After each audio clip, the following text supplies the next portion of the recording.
You won't see a fleet of buses. You won't hear a state of emergency broadcast on your television. The evacuation of the American landscape has already begun, but it's being conducted through the stroke of a pen in a basement office in D.C. If you live in one of these 5 states, the government has already decided that your zip code is no longer a priority. They are pulling back the safety net, letting the insurance markets collapse, and watching as the infrastructure you pay for literally dissolves. This isn't a theory, it's a balance sheet. The federal government is quietly moving the goalposts, and if you don't recognize the signs, you might find yourself living in a dead zone before you can even get your house on the market. Before we name the states, we have to understand the why. For the last 50 years, the American dream was built on the idea that every acre of land was equally protected by the federal government. Whether you lived in a desert or on a swamp, the government would build the roads, manage the water, and subsidize the insurance. That era is over. We are entering a period of managed retreat. This is a term used by urban planners and federal agencies to describe the intentional abandonment of high-risk areas. Why?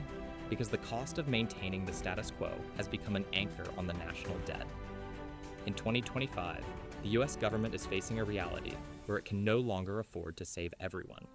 They have begun a process of triage, deciding which parts of the country are worth the investment and which parts should be left to the elements. This is the quiet evacuation. It's not about moving people, it's about moving the money.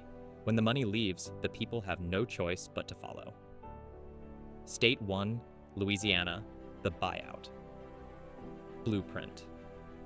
Louisiana isn't just losing land, it's losing its legal standing.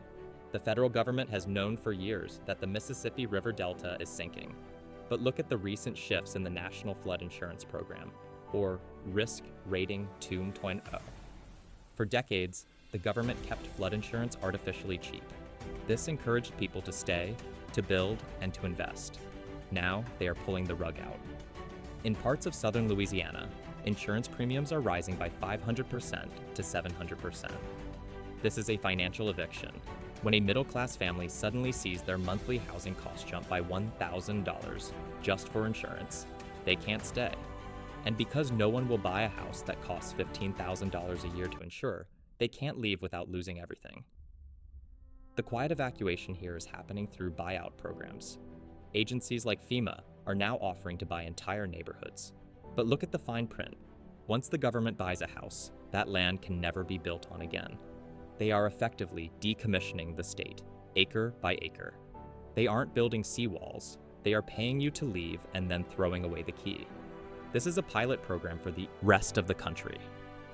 State 2, Arizona, the groundwater deadline. In the West, the evacuation is driven by a different element, water. We've been told for years that technology would save the desert. Desalination, pipelines, and conservation were supposed to keep Phoenix and Tucson growing forever. But in 2024 and 2025, the federal government did something they never thought they'd have to do. They started blocking new housing developments in the Phoenix Valley because there isn't enough groundwater. This is the ultimate red flag for anyone aged 30 to 65 plus. Your home is likely your largest asset. In Arizona, that asset is tied directly to a 100-year water supply certificate. If the government decides your area no longer has that certificate, your property value doesn't just dip, it vanishes. The quiet evacuation here is being led by the industrial sector. Large-scale manufacturers and data centers, the ones that require millions of gallons of water to cool their servers, are quietly shifting their future plans to the Great Lakes region. The receiver states like Ohio and Michigan are seeing massive federal infrastructure grants for water management, while Arizona's funding is being diverted to mitigation and emergency funds. The government is signaling that the desert experiment has a shelf life. They are preparing for a future where the Southwest is a low-density zone.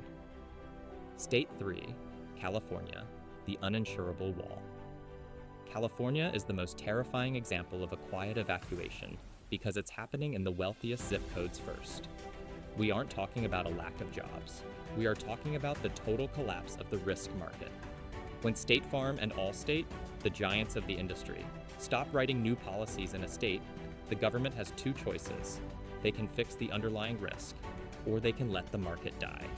The federal government is choosing the latter. By allowing the FAIR Plan, the state's insurer of last resort, to become the primary insurer for millions, they are creating a system that is designed to fail. The quiet evacuation in California is a mortgage lock-in. If you can't get private insurance, you can't get a traditional mortgage. If you can't get a mortgage, you can only sell your home to a cash buyer, likely a predatory investment firm, looking to buy your equity for 60 cents on the dollar. The government is watching this happen. They are letting the fire zones become financial dead zones. If you are counting on your California home equity for retirement, the government's silence on the insurance crisis is your warning shot. State force. Florida, the luxury displacement. Florida has been the promised land for retirees for 30 years, but the federal government is currently overseeing the largest wealth transfer in American history, out of the hands of Florida homeowners and into the hands of global reinsurance companies. The quiet evacuation in Florida is being masked by the inbound migration of the ultra-wealthy. While billionaires move to Miami, the 30 to 65-year-old middle class is being squeezed out. It's a luxury evacuation. The government is no longer funding the massive beach nourishment projects at the same rate. They are letting these special assessment fees for condos skyrocket as federal safety regulations become stricter. When you combine a $10,000 insurance bill, a $1,500 monthly HOA assessment, and rising property taxes, the retirement dream becomes a financial nightmare. The government isn't telling you to leave Florida. They are just making it so that only the top 1% can afford to stay. For everyone else, the quiet evacuation means selling now, while there is still a greater fool willing to buy, before the federal flood maps are redrawn again in 2026. State 5, West Virginia, the infrastructure desert. In West Virginia, the quiet evacuation is about connectivity. As the federal government pushes the green transition, the economic lifeblood of the state, coal and gas, is being systematically dismantled. But the replacement infrastructure isn't coming. The government is quietly evacuating the Appalachian heartland by letting the infrastructure reach a point of no return. We are seeing post office deserts and healthcare deserts. When the federal government allows a rural hospital to close and doesn't provide a subsidy to keep it open, they are telling the residents, your life here is no longer sustainable.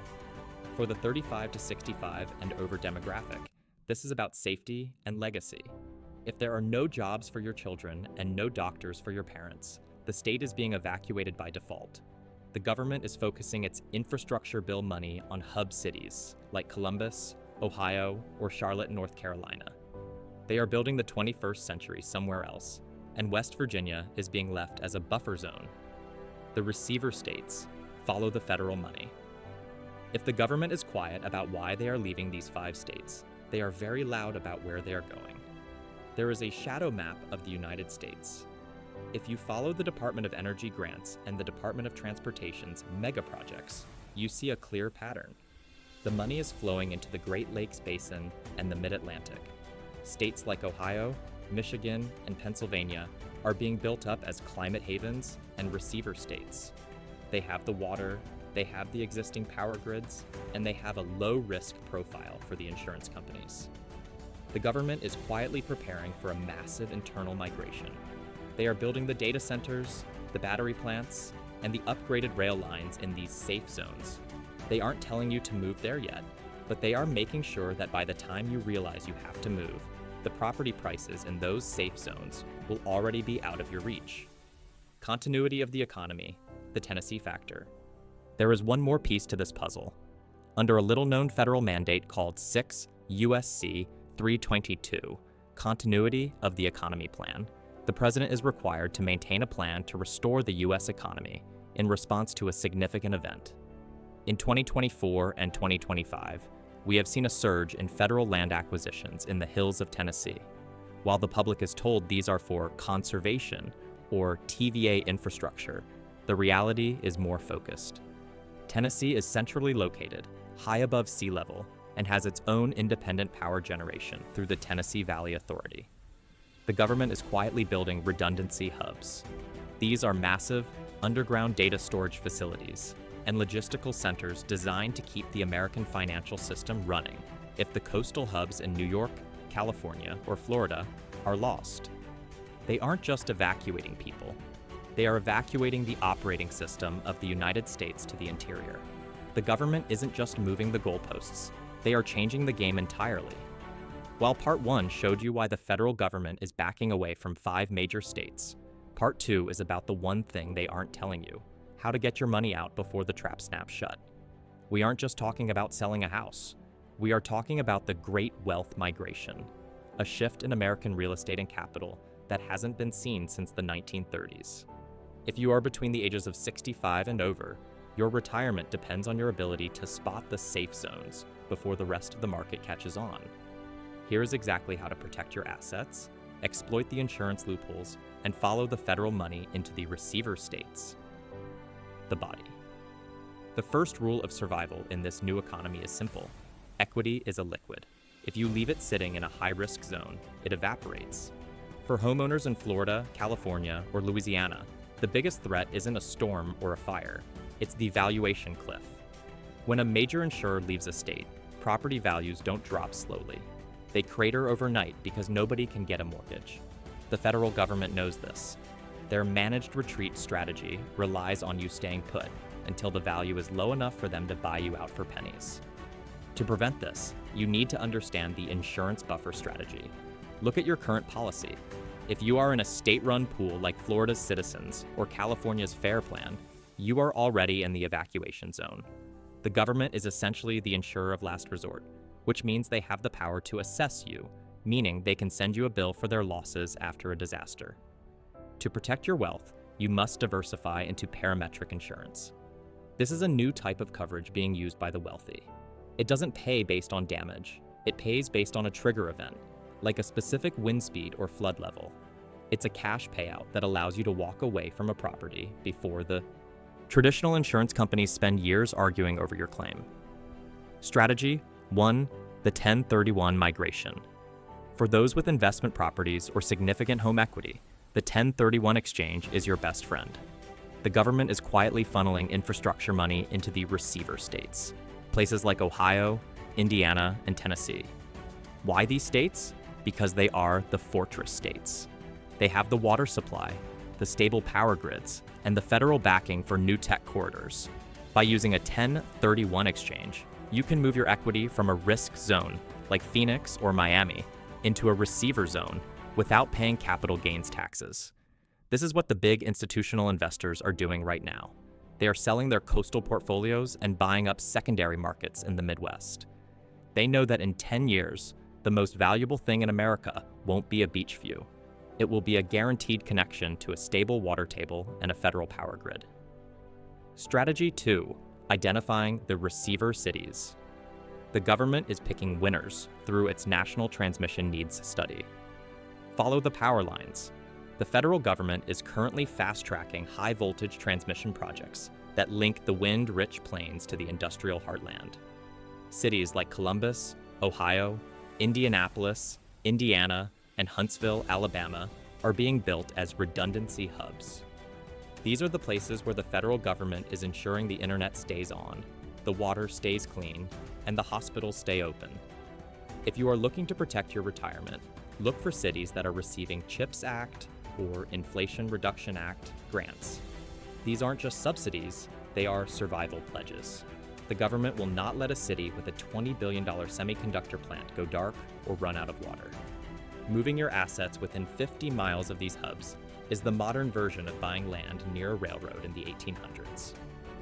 Strategy 3. The asset cloaking method. If you cannot move right now, you must cloak your assets. This means reducing your exposure to local economic collapse. Many people in the 30 to 65 age group have their entire net worth tied to a single zip code, their home, their local bank, and their small business. If the quiet evacuation hits your state, the local banks will be the first to freeze. To protect yourself, move your liquid assets into nationalized Tier 1 institutions or sustainability-focused banks that are heavily diversified across safe zones. You want your money to be held in an institution that isn't over-leveraged on Florida real estate or Arizona water bonds. Furthermore, you need to look at land reclassification. Some homeowners are quietly working with local surveyors to reclassify parts of their property as conservation easements or agricultural zones. Why? Because the federal government is less likely to manage the retreat of land that is classified as critical for food or environmental security. It's a legal shield that makes it harder for the state to abandon your infrastructure.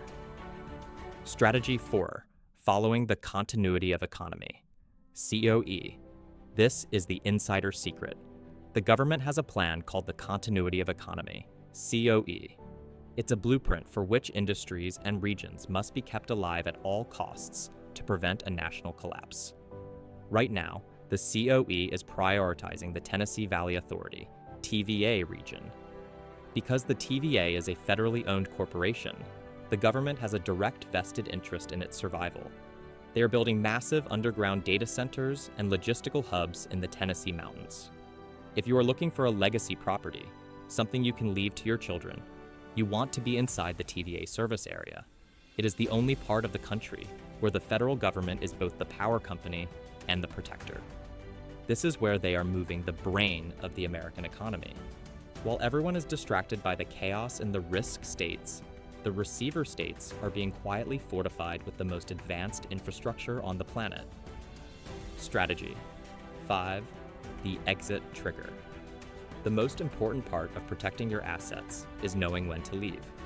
Most people wait until the for sale signs are on every lawn. By then, it's too late. You need to watch the reinsurance rates.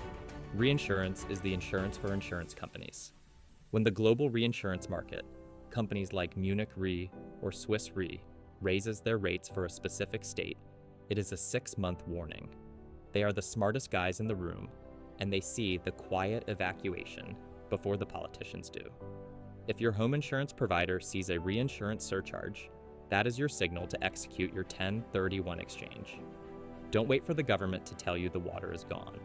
Wait for the Swiss bankers to tell you the risk is too high.